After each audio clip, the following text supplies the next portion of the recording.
Mates, welcome to Healthy Education. நம்ம இன்னைக்கு என்ன பார்க்க போறோம் அப்படினு பாத்தீங்கன்னா Bill of Exchangeல illustration 3 Radian Murthy bookல ஃபாலோ பண்றோம். சோ இப்போ பார்க்கிறது வந்து bill endorsed to creditors and honored of maturity. So illustration 1ல பாத்தீங்கன்னா honors of maturity பார்த்திருப்போம். illustration 2ல பாத்தீங்க அப்படினா bill discount பார்த்திருப்போம். இப்போ third concept வந்து bill endorsement பார்க்கறோம். ஓகேவா? So what is endorsement அப்படிங்கிறது இந்த கான்செப்ட் வரும்போது நான் சொல்லிறேன்.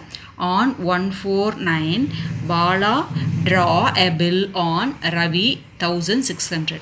ஓகேவா? ஸோ யார் ட்ரா பண்ணுறாங்களோ அவங்க வந்து ஆட்டோமேட்டிக்காக என்ன ஆயிடுவாங்க, செல்லர் ஆயிடுவாங்க. அதை ஞாபகம் வச்சுக்கோங்க. ஓகேவா? அப்போ பாலா வந்து செல்லர். ஓகே, ட்ராயர் தான் செல்லர். ஓகேவா? எழுதியிருக்க பாருங்கள், Bala drawer seller. Bala draws a bill on Ravi 1600 for goods sold at 90 days after sight. So எப்போ பார்க்குறாரோ அந்த டேட்டில் இருந்து அப்படிங்கிறது கான்செப்ட், அட் சைட் அப்படிங்கிறனால. ஓகேவா? ஸோ இந்த கான்செப்டை ஞாபகம் வச்சுக்கோங்க. Ravi accept the bill on 549. ஓகேவா? அப்போ எந்த டேட்டில் அக்செப்ட் பண்ணியிருக்காரோ அதுதான் நம்மளுக்கு கான்செப்ட். அதுலேருந்து 90 டேஸ் கான்செப்ட் எடுத்துக்கணும். Okay, Bala endorses the bill to Sohan in settlement of a டெப்ட் ஆஃப் 1700. ஓகேவா? ஸோ பில் வர வேண்டியது எவ்வளோங்க, 1600க்கு வர வேண்டிய பில்லு யாருக்கு கொடுக்குறா, ரவி வந்து பாலாவுக்கு கொடுக்குறாங்க. ஸோ பாலா வந்து என்ன பண்ணுறாரு, என்டோஸ், அவருக்கு கொடுக்க வேண்டிய கடனுக்கு என்ன பண்ணுறாரு, சோஹனுக்கு என்டோஸ் பண்ணிடுறாரு. அதாவது தேர்ட் பார்ட்டிக்கு ட்ரான்ஸ்ஃபர் பண்ணிடுறாங்க. 1700க்கு 1600. ஓகே, 1000 rupees அவருக்கு பெனிஃபிட் கிடைக்குது. On maturity the bill was duly honoured by Ravi. Ravi கரெக்டான டேட்டில் பாலாவுக்கு அமௌண்ட்டை செட்டில் பண்ணிடுறாரு. So the journal entries in the books of the all the parties யாரெல்லாம் இருக்காங்க அப்படின்னு பார்த்தீங்கன்னா ட்ராயர், ட்ராயி, என்டோசர். ஓகேவா? That is seller, buyer, third person தான் நம்ம என்ன சொல்கிறோங்க, என்டோசி அப்படின்னு சொல்கிறோம். தேர்டாக யார் வாங்குகிறாங்களோ அவங்க. ஓகேவா? ஸோ ட்ராயர் வந்து செல்லர், யாருன்னா பாலு, அவர் வந்து அமௌண்ட் ரிசீவ் பண்ணோம் அப்படின்னால பில்ஸ் ரிசீவபிள் அப்படிங்கிற கான்செப்ட்டுக்கு கொண்டு வந்திருக்கோம். ஓகேவா? ஸோ அடுத்தது வந்து ட்ராயி, பையர், யார் வந்து பில் அக்செப்ட் பண்ணிக்கிறாங்களோ அவங்க தான் வந்து ட்ராயி ஆகுதாங்க. அவங்க வந்து ரவியாக இருக்கிறாங்க இந்த கான்செப்டில். ஸோ அவர் பே பண்ண வேண்டிய அமௌண்ட் அப்படிங்கிறனால பில்ஸ் பேயபிள் அப்படின்னு எடுத்துக்கிறோம். ஓகேவா? நெக்ஸ்ட்டு இவருக்கு என்ன பண்ணுறாரு, இவருக்கு பணம் கொடுப்பாரு இல்லையா, பையர் வந்து செல்லருக்கு பணம் கொடுப்பாரு. செல்லர் வந்து யாருக்கு, சோஹனுக்கு பணம் கொடுக்கணும். ஸோ அதனால் என்ன பண்ணுறாரு, பில்லை இவருக்கு ட்ரான்ஸ்ஃபர் பண்ணிடுறாரு. ஓகேவா? 1600 இவருக்கு வாங்கி இவருக்கு கொடுக்க வேண்டிய அமௌண்ட்டு 1600 இவருக்கு கொடுக்கணும். இந்த அமௌண்ட்டு இவர் 1700, செல்லர் வந்து 1700 இவருக்கு கொடுக்கணும். அதுக்கு பதிலாக என்ன பண்ணுறாரு, 1600 கொடுத்து செட்டில் பண்ணிடுறார். ஓகேவா? ஸோ தேர்ட் பார்ட்டிக்கு என்டோஸ் பண்ணுறாரு. ஸோ ஏபிசி அப்படிங்கிற கான்செப்ட் வச்சுக்கோங்க. ஏ வந்து செல்லர், பி வந்து பையர். ஓகேவா? இது வந்து தேர்ட் பர்சன் வச்சுக்கோங்க. ஓகே, அதாவது இவரோட பையர்னு வச்சுக்கோங்க. ஓகேவா? ஸோ ஏ வந்து பி வந்து பணம் இவருக்கு கொடுக்குது. ஏ வந்து என்ன பண்ணணும், சிக்கு பணம் கொடுக்கணும். அதுக்கு செட்டில் பண்ணிடுறார். அவ்வளோதான் கான்செப்ட். ஓகேவா? ஏ கொடுக்க வேண்டியதை எப்படியே கை மாற்றி விட்டுறார் தேர்ட் பர்சனுக்கு. ஓகேவா? அதுதான் என்டோஸ்மெண்ட் அப்படின்னு சொல்கிறோம். ஸோ இப்போ வந்து நம்ம கான்செப்ட் படி இந்த அக்கௌண்ட்டை எப்படி போடுறது அப்படின்னு பார்க்கலாம். ஓகேவா? ஸோ ஃபஸ்ட்டு வந்து நம்ம யூஸ்வலாக ட்ராயர் அண்ட் ட்ராயிக்கு பார்த்துட்டு கடைசியாக என்டோசருக்கு வருவோம். ஓகேவா? ஸோ ட்ராயர் அண்ட் ட்ராயி, இந்த இடத்துல ட்ராயர் யாருங்க, யார் பில் எழுதுகிறாங்களோ அவங்க தான். ஸோ பாலு, இந்த புக்ஸ் ஆஃப் பாலு ட்ராயர். ஓகேவா? ஸோ இவர் தான் யாருங்க, ப்ராக்கெட்டை வேணாலும் போட்டுக்கோங்க, செல்லர். ஓகேவா? ஸோ நெக்ஸ்ட்டு இந்த புக்ஸ் ஆஃப் ரவி, இவங்க தான் ட்ராயி, அக்செப்ட் பண்ணிக்கிறவங்க. இவங்க வந்து என்னங்க, பையர். ஓகேவா? ஸோ இப்போ இவங்க ரெண்டு பேர்த்துக்கு என்ட்ரிஸ் போட்டோம்னாலே அடுத்தது தேர்ட் பர்சனுக்கு ஈஸியாக இருக்கும். ஓகேவா? ஸோ இப்போ இவர் தானே சேல் பண்ணுறாரு இல்லையா, இப்போ சேலுக்கு என்ன என்ட்ரி வரும் அப்படின்னு பார்த்தீங்க அப்படின்னா, சேலுக்கு என்ன என்ட்ரி வரும், பாலுக்கு சேல்ஸுக்கு வந்து ஆட்டோமேட்டிக்காக யூஸ்வலாக கேஷ் ஆர்ஷன் என்ன வரும், cash account debtor to sales. இந்த இடத்துல என்ன வருது, cash account debtor to sales. Cash கொடுக்கல, அதுக்கு பதிலாக கிரெடிட். கிரெடிட் யாருக்கு கொடுக்குறாங்க, ரவி கொடுக்குறாங்க. That's all. அப்படியே போட்டுற வேண்டியது. எந்த டேயில் கொடுக்குறோம், 2009 ஏப்ரல் 1ல், 2009 ஏப்ரல் 1ல். ஓகேவா? So Ravi account debtor to sales account எவ்வளோ அமௌண்ட்டுங்க, 1000 600க்கு சேல் பண்ணியிருக்கார். இப்போது இவர் பர்ச்சேஸ் பண்ணியிருக்காரா, இவருக்கு என்ன என்ட்ரி வரும்? யூஸ்வலாக நார்மலாக என்ன என்ட்ரி போடுவோம்? Purchase account debtor to cash or credit. So இந்த இடத்துல கிரெடிட் அப்படிங்கிறனால அவங்களோட நேம். ஓகேவா, யார்கிட்டருந்து வாங்கியிருக்காரு?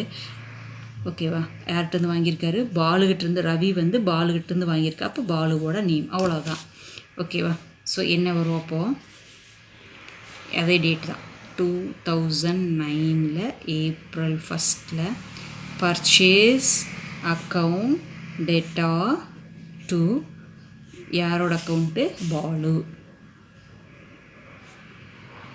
எவ்வளோ அமௌண்ட்டு? சேம் 1600. ஓகேவா. ஸோ அடுத்தது வந்து பில் பே பண்ணுறாரு. அதே மாதிரி இங்கே பில்ஸ் ரிசீவபிளுக்கு ரிசீவ் பண்ணுறதுக்கான என்ட்ரி. யார்கிட்டருந்து ரிசீவ் பண்ணுறாரு? ரவிகிட்டேருந்து. ஓகேவா, எந்த டேட்லேருந்து ரிசீவ் பண்ணுறாருங்க? அக்செப்ட் பண்ணுற டேட் இல்லையா? அக்செப்ட் பண்ணுற டேட் எப்போவும் ஆன் சைட்டுன்னு போட்டிருக்கறனால இந்த டேட் எடுத்துக்குவோம். ஓகேவா, ஏப்ரல் 5. ஓகேவா, ஸோ நம்மளுக்கு பில் வந்துருச்சு இல்லையா? ஸோ இப்போ என்ன வரும் அப்படின்னு பார்த்தீங்கன்னா, bills receivable account debtor to யார்கிட்டருந்து ரிசீவ் பண்ணுறோங்க? ரவி. ஓகேவா, எவ்வளோ அமௌண்ட்டு? 1600.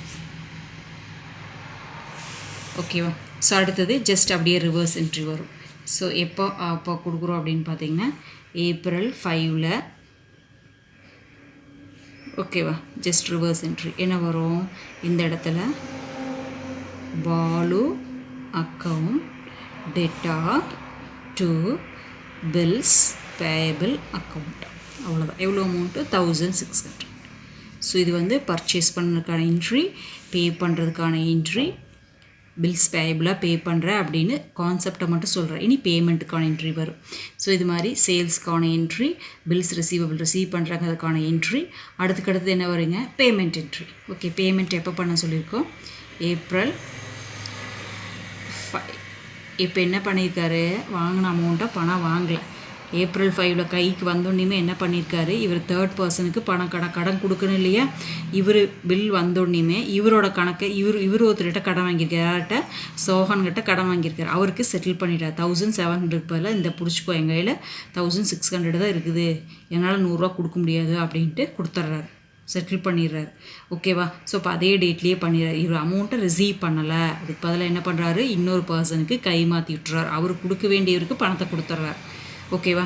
ஸோ இப்போ இந்த இடத்துல நம்மளுக்கு யூஸ்வலாக என்ன என்ட்ரி வரும் அப்படின்னு பார்த்தீங்கன்னா, cash account debtor to bills receivable அப்படிங்கிறது வரும்.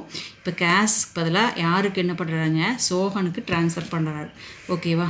So Sohan account debtor to bills receivable account. அதுவும் சோஹனுக்கு எவ்வளோ கொடுக்கணும்? 1700 கொடுக்கணும். இவர் எவ்வளோ கொடுக்குறாரு? 1700 கொடுக்க வேண்டிய இடத்துல எவ்வளோ தான் கொடுக்குறாரு? 1600. இப்போ இந்த 100 என்ன ஆயிடுச்சு? டிஸ்கவுண்ட் ஆயிடுச்சு. அமௌண்ட் இவருக்கு ரிசீவ் பண்ண மாதிரி. அப்போது that is discount received. Discount received account. இவருக்கு பெனிஃபிட் இதில் 100. ஓகேவா. அவருக்கு பணம் வந்தால் சரின்னு விட்டுறாரு, இவருக்கு ஒரு 100 rupees டிஸ்கவுண்ட் கிடைக்கிது. ஓகேவா. இந்த இடத்துல இவர் என்டோஸ் பண்ணிட்டார் இல்லையா?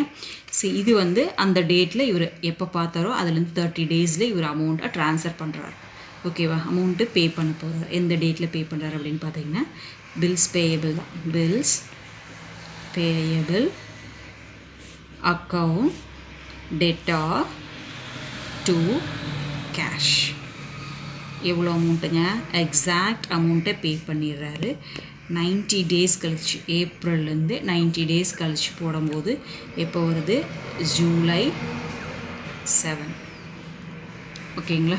ஸோ இந்த ஜூலை 7 டேட்டில் கரெக்டாக அமௌண்ட்டை பே பண்ணிடுறாரு. ஓகேவா. ஸோ பார்த்தீங்க அப்படின்னா நம்மளுக்கு டேட் பார்த்தீங்க அப்படின்னா ஆன் சைட் அப்படின்னு சொல்லியிருக்கோம் இல்லையா? ஸோ அப்போ வந்து ஜூலையில் நம்மளுக்கு எவ்வளோ டேஸ், நம்பர் ஆஃப் டேஸ் இருக்குது அப்படின்னு பார்த்தீங்க அப்படின்னா, ஏப்ரலில் எப்போ பார்க்குறாரோ ஆன் சைட் அப்படின்னு சொல்லியிருக்கோம். ஸோ April 5லேருந்து தான் நம்மளுக்கு அக்கௌண்ட்டுக்கு கணக்காகுது. ஓகேவா? எவ்வளோ டேஸு? 90 டேஸ்ன்னு சொல்லியிருக்கோம். April 5லேருந்து 90 டேஸ் அப்படிங்கிறப்போ ப்ளஸ் 3 டேஸ் வந்து கிரேஸ் டேஸ். ஓகேவா? April 5ல் என்னைக்கு பார்க்குறோமோ அந்த டேயில் கவுண்டிங் ஆகுது. So April 5 plus 90 days plus 3 days grace days. So டோட்டலாக வந்து பார்த்தீங்க அப்படின்னா அப்போ 90 டேஸ்லேருந்து ஒவ்வொரு லிஸ்ட் பண்ணிட்டு வரணும். ஸோ ஏப்ரலில் பார்த்தோன்னா 5 டேஸ் போக ரிமைனிங் 25 டேஸ் தான் இருக்குது. ஸோ 90ல் 25 டேஸ் ஏப்ரலில் லெஸ் பண்ணிக்கலாம்.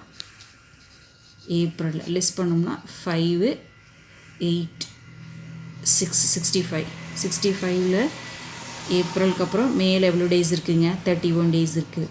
ஸோ மேலே 31 டேஸ் 4 3 34 வரும். ஸோ 34ல் ஜூனுக்கு எவ்வளோ டேஸ் இருக்குது? 30 டேஸ் இருக்குது ஜூன். அப்போது ரிமைனிங் எவ்வளோ டேஸ் இருக்குது? 4. ஜூலையில் 4 ப்ளஸ் 3 டேஸ் கிரேஸ் டேஸ் அப்படிங்கும்போது என்ன வருதுங்க? 7th ஜூலை. ஸோ எப்போ கொடுக்குறோம்? July 7th. ஓகேவா? இப்போ பேமெண்ட். ஸோ இப்போ இவங்க 2 பேர்த்துக்கு என்ட்ரிஸ் முடிஞ்சிச்சு. இனி அடுத்தது பார்க்க வரது வந்து சோகனோட என்ட்ரி. ஓகேவா? ஸோ அவருக்கு எப்படி அமௌண்ட்டு நம்மளுக்கு ரிஃப்ளெக்ட் ஆகுது அப்படின்னு பார்க்க போகிறோம். ஓகேவா? ஸோ அவருக்கு வந்து பில்ஸ் ரிசீவ் பண்ணுறாரு இல்லையா? ஸோ எவ்வளோங்க? 2009ல் April 5ல் பில்லு அவர் ரிசீவ் பண்ணுறாரு. So bills receivable account debtor to யார்கிட்டருந்துங்க? பாலுகிட்டேருந்து. பாலு அக்கௌண்ட். எவ்வளோ பில்லோட அமௌண்ட் பார்த்தீங்க அப்படின்னா கொடுக்க வேண்டிய அமௌண்ட் வந்து நம்மளுக்கு 1700 பாலு கொடுக்கணும். பில்லாக எவ்வளோ கொடுக்குறாரு? 1600 கொடுக்குறாரு. அப்போ 100 வந்து என்னங்க? டிஸ்கவுண்ட். அவருக்கு டிஸ்கவுண்ட் ரிசீவ்டு. நம்மளுக்கு வந்து டிஸ்கவுண்ட் அலவுடு. இங்கே வந்து டிஸ்கவுண்ட் ரிசீவ்டுன்னு வந்துச்சுன்னா நம்மளுக்கு வந்து என்னங்க? இப்போ சோகனுக்கு வந்து 100 அவர் அலோவ் பண்ணிட்டார் இல்லையா? சரி கொடுக்க வேண்டாம் அப்படின்ட்டு 3 days discount allowed. Discount allowed account debtor. ஓகேவா? இதுதான் அவங்களோட என்ட்ரி. ஜஸ்ட் இதுக்கு அப்படியே ஆப்போசிட்டான என்ட்ரி. ஓகேவா? Bills receivable account bills discount account debtor to Balu account. Okay. இனி பேமெண்ட் என்ட்ரி. ஸோ எப்போ பேமெண்ட் ஆகுது? ஜூலையில் தான் பேமெண்ட் ஆகுது. ஜூலை எப்போங்க? 7th. இப்போ தானே பார்த்தோம் இல்லையா? July 7 அப்படின்ட்டு. July 7th கேஷ் ஆஸ் யூஷுவலாக ரிசீவ் ஆகுது. Cash account debtor to bills receivable account. எவ்வளோ அமௌண்ட் ரிசீவ் ஆகுதுங்க? 1600. ஸோ உங்களுக்கு புரிஞ்சுக்குன்னு நினைக்கிறேன். ஸோ தேங்க்யூ ஃபார் வாட்சிங். இதே மாதிரி உங்களுக்கு எதாவது டவுட்ஸ் இருந்துச்சுன்னா கமெண்ட் பாக்ஸில் கமெண்ட் பண்ணுங்கள். உங்களுக்கான வீடியோவாக அடுத்த வீடியோவாக போடுறதுக்கு ட்ரை பண்ணுறேன். Have a healthy day.